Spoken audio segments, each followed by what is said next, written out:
This is Reg F. and Howard Raw, Sarin Buddha Medicine. The ego. Tips to help remove the ego. What have I used? Well, it's very hard to remove the ego. Whether it's the ego that we normally see transpiring, that has a lot to do with, your outside appearance and stuff, or whether you think you're better than someone else, or I think I'm better than someone else. It goes into the inverted ego, the Martism.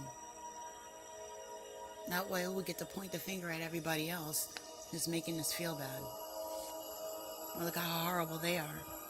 Instead of look at how silly it is that we keep sacrificing ourselves and never getting anywhere. And then we blame them. We blame the idiot that's unable to have empathy. That makes a lot of sense. So anyway, back to how to remove the ego. There was a time when I was like 16 years old and through my 20s where I was so infatuated with the way I looked out of paranoia, because everything said that you were supposed to look a certain way. As a young woman and stuff, thinking that that was the only thing that I was made of, was my exterior substance. We're taught to be extremely competitive. I couldn't even go to the local corner store without putting on a face full of makeup. Talking about beat your face. Yeah, I beat my face really good. I met my husband at 28. And he said that I look like that guy on Kiss with the face full of makeup. He looks like Killer Clown. Well, I started to remove it little by little, because what I realized is that less was more, and that at 28 and being all stressed out over looks and everything, and years of wearing that stuff on my face, yeah, it started to look like I had been wearing stuff on my face. So I started letting it breathe. Less foundation.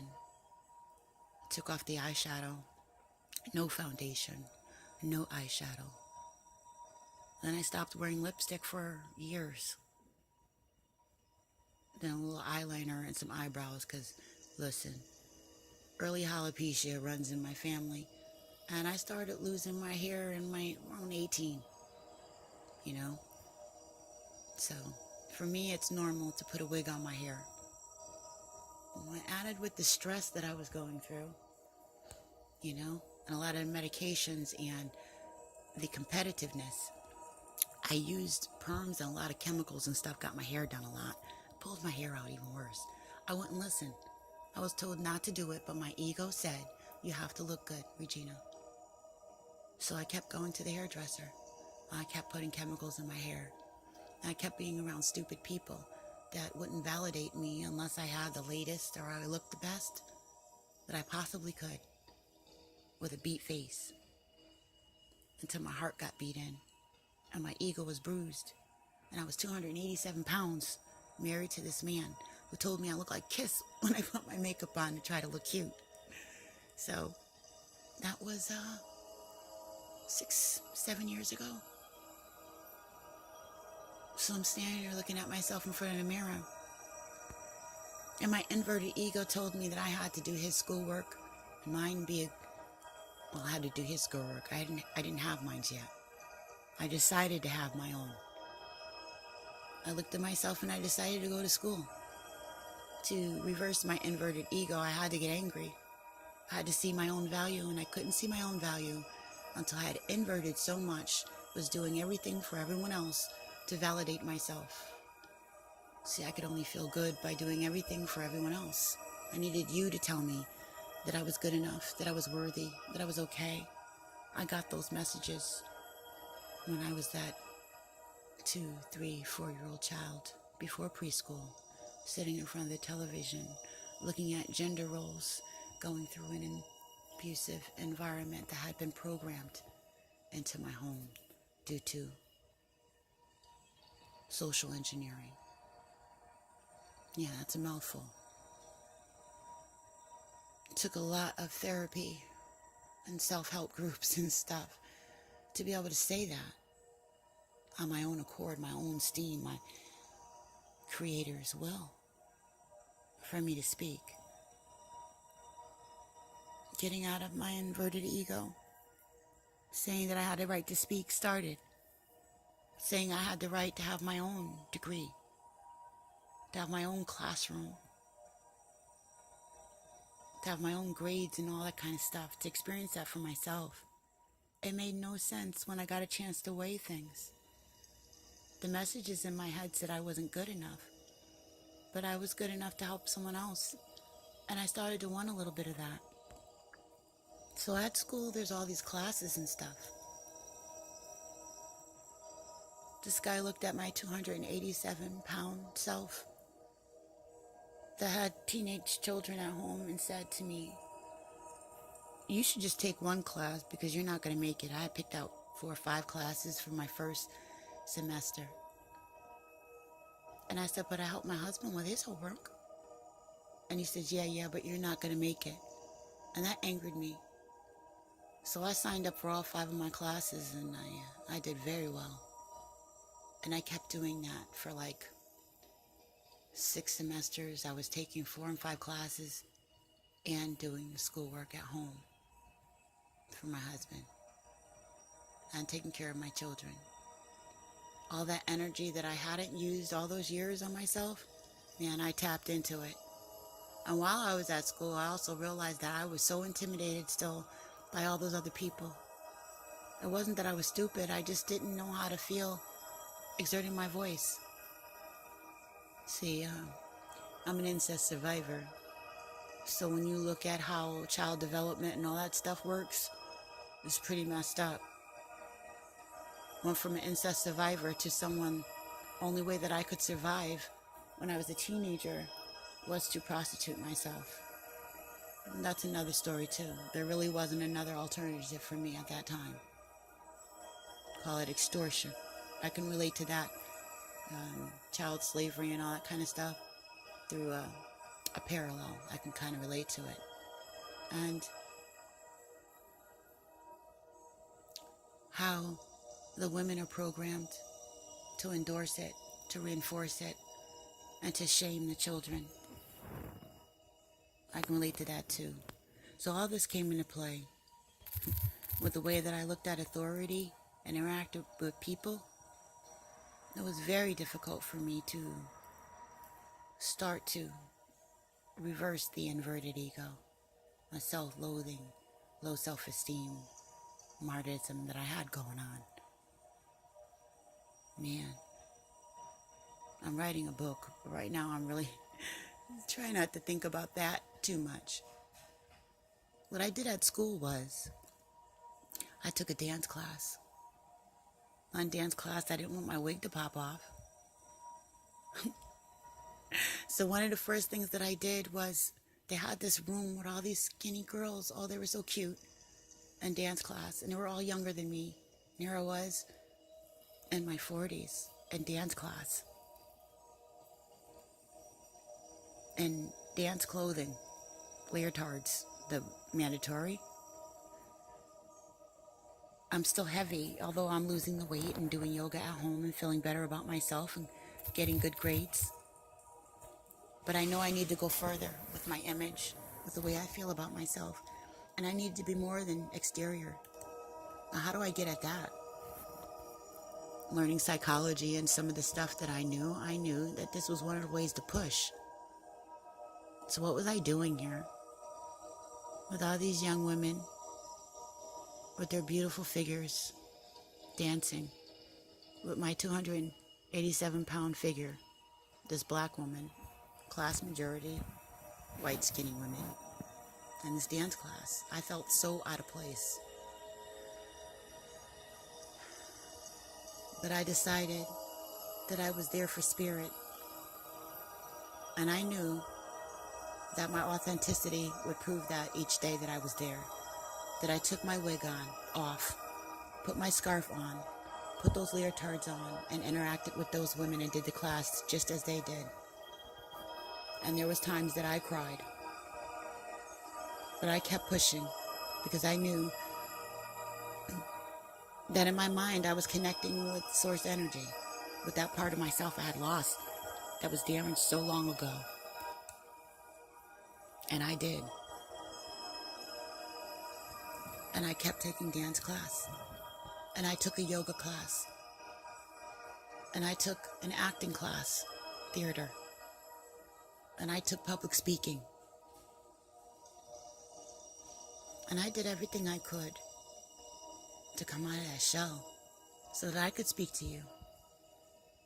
And not the way that I had seen authorities speak to me, like they had a monopoly on morality and turn around and do despicable things. But from a real source place that I could actually act and really say what I mean and mean what I say to the best of my ability without being manipulative and purposely being or depicting myself as something that I'm not. I used what I had learned, what I had researched, what I learned in school. I purposely, for years, since I was a child, been asking questions as to why we are so messed up.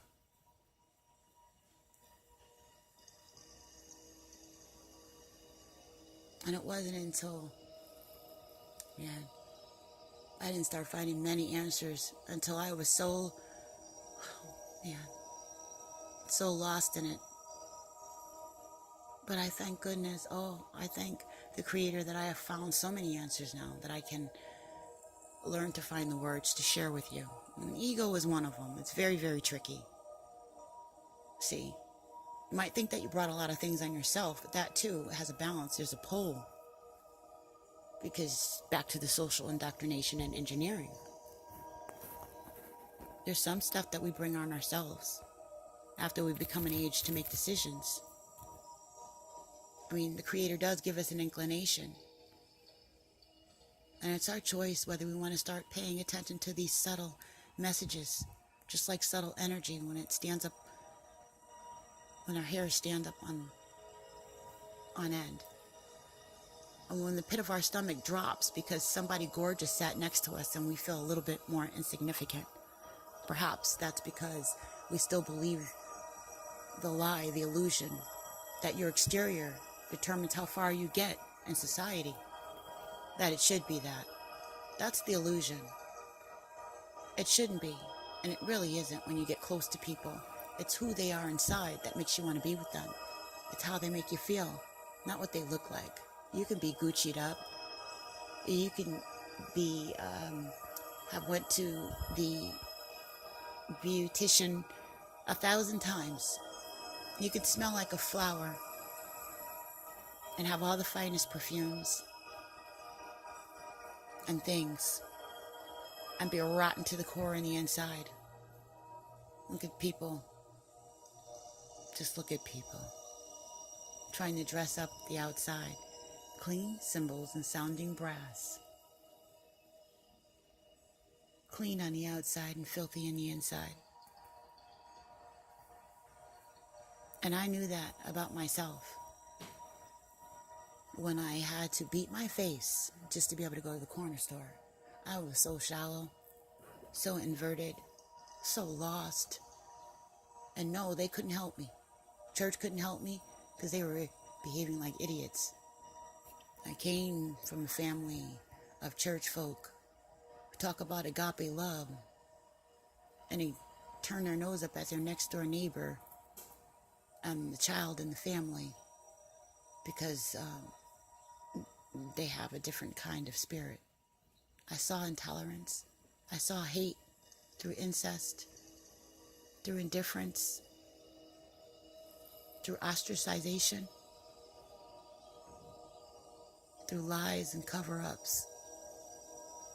I saw the ego manifest itself in great pain through the childhood development stage all the way up through adulthood and different people's lives and families. I saw the social indoctrination and the pain distort the ego that was meant to be like a generator, to help us get into things that would manifest productivity. The ego doesn't have to be a bad thing. Only when it's dangling on the outer edges of this pole that I've just been speaking of. In the middle, it could be therapeutic. Like now, I've learned to take those ends and bring them to the middle to where I'm using my ego to be therapeutic. I know that there's things that I want to say. And why do I want to say them? My intent is always at the forefront of everything.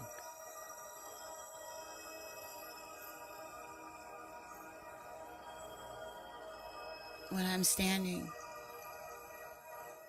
in the place of my purification that my Creator has given me in the quantum worlds, and I want to walk with the energy, and I learned so many things in order to purify myself, because it's my choice. For my children, for your children that I interact with, because I see the poison. Like, how can I just be a better person? It's so painful. How can I speak on that without getting swallowed up, feeling like I need to be a monopoly? How can I not swing on that pole, dangle in the middle?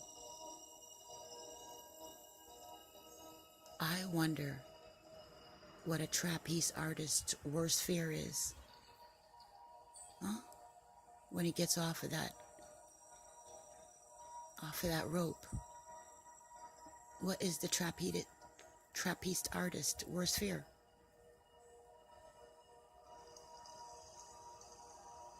I bet you it would be not meeting somebody else that knows what it's like to be on the rope, to be on the pole, to be in balance.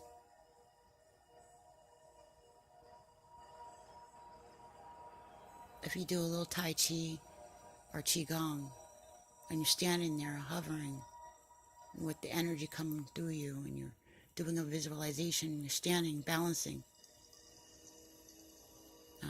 Probably on one foot because you're balancing, right?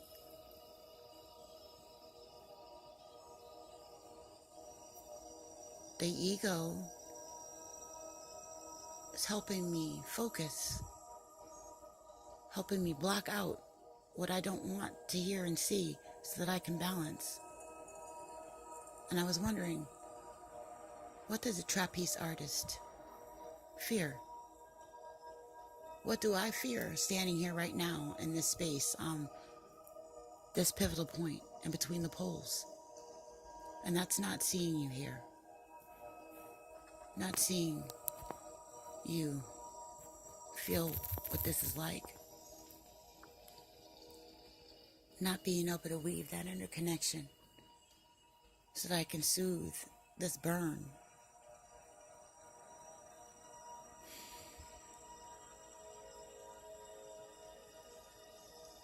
This is Reg F and Howard Raw, Siren Buddha Medicine, talking about tips on how to remove the ego. Just talking about the ego, exposing the ego, balancing that ego so we can let it fly. Much love to you. Siren Buddha Medicine.